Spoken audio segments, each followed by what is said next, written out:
xàmme lu am solo la te it bala ngaa tere nit defu na fekk nga seet sa bopp ba xam ne beneen defu bu ko gën a garaaw nekkul ci yow waaw waaye di tere nit di ko xase défaut te fekk fukki défaut yu ko yées mi ngi ci yow ne foo taxaw teguloo ko fenn ci téere nga ko jànge téere bi nax na la waaw nax na la looloo tax yàlla wax yonent bi ca njëlbéen ni ko xam naa jikko doomu aadama xam naa jikko doomu aadama loo ko dénk bu yàggee mu boole ci autorité bu ca bokkul waaye nit ñi kat lasta alayhim bi musaytir waaw lasta alayhim bi musaytir te wa ma anta alayhim bi jabbar waxuma nga ni kéddi kéddéeral ci seen kanam ni yàlla ma yónni rek ku la neex nga wokk wax ko paqu maamam waxuma la loolu waaw loolu ndegam yonent bi lañu ko wax kay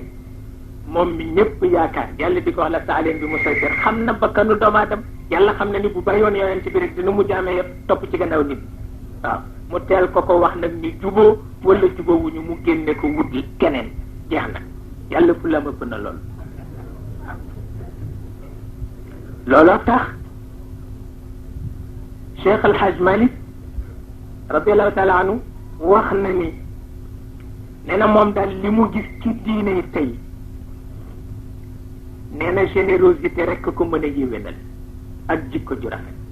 waaye autorité du ko defar wa hada diinu laa yuslihuhu illa saxaau wa xusnul xuluq Maodo ko bind ko ci tubaab bind ko ci chinois ci arab la ko bind waaw nee na teyit wala taxtaqiru nnaasa wala tasubbuhum bu diine tax ngeen xeeb nit ñi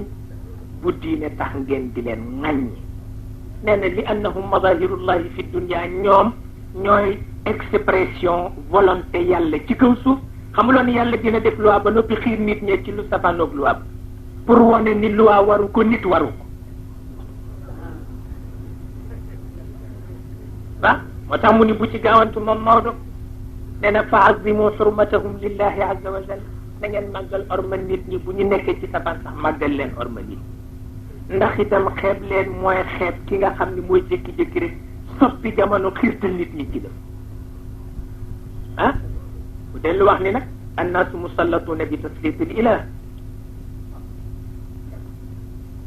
jamono yàqu na nit ñaa ngi def musiba jamono yàqu na nit ñaa ngi def musiba Cheikh Al Hadj Malick nee na yàlla leen ci xiir ou bien nga condamné yàlla wala nga may nit ñi jàmm waaw jeex na moo tax mu ni nag wasun lisaanaka an fi'li al-umumi wa an fi'li al-muluki walaw jaaru walaw zalamu mais kooku bayt la moo ko way keneen wayu ko moo ko waxal boppam ah nee na li nit ñi àndandoo di ko def tëjal sa gémmiñ am na fu ñu ko jële nee na ñi yilif adduna bi di buur yi pexe ya ñoo def ba trouvé ni nangama baax ñu def ko yow boo nee jàng na it bu ko wax parce que def nañu coono ba ak ci foofu mais yow mi tëdd ci sa nekk di naan sa café xamuloo luy conseil de cabinet xamuloo luy loi xamuloo luy assemblée nationale ay nit bàyyi seen ndékki bàyyi seen añ dajaloo fa ñaari weer ba trouvé leen na nga taxaw ca mbedd ma ni d'accord uma foo ko teg bala ngaa ñàkk d'accord nga def ni ñoom waaw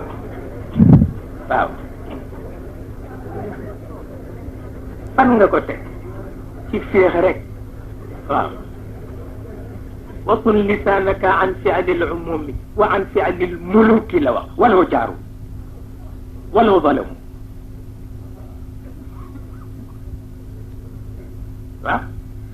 boo ko xam na li mu wax ndax yonent bi mu wax ni buur bu xalaatee wéyal xalaat ba jubadi am na benn yool bu buur xalaatee wéyal xalaat ba jub am na ñaari yoon